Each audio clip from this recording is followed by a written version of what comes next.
Asta e porcul. Așa se pârlește un porc. Munții Apuseni. Din alt se face negru. La Bosdoacă, e ca o fată mare. Da?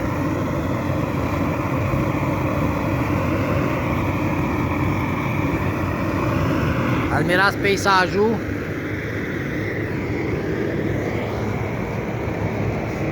Pac, și acum înapoi la porc.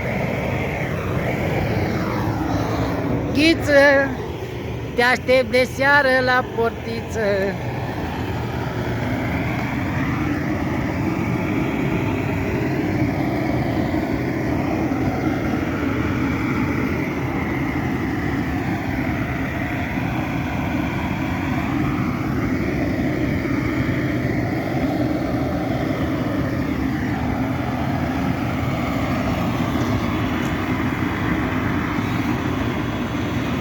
Se negrește bine, ca să nu mai rămână niciun pic de păr.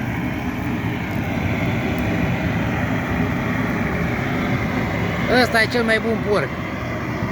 150 de kg, fraged, numai bun de mâncat.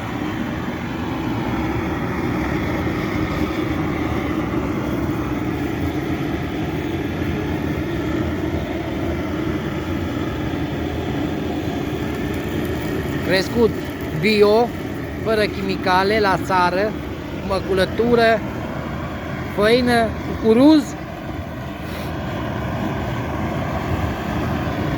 A fost crofița Veronica asta.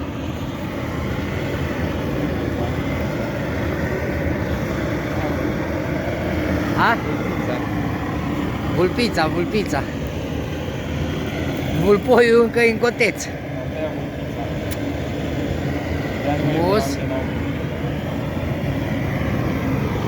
Ac.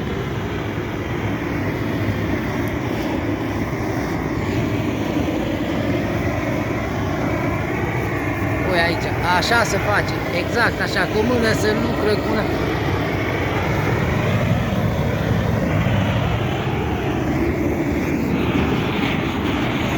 Ia un pic butelia. Dă un pic butelia mai aproape. Să le arătăm la prietenii noștri de pe Facebook. Ăsta e începutul vlogului. Ne apucăm de vlogăreală. Oameni de la țară, să nu mai dăm cu sapa. Să ne învățăm să facem vloguri.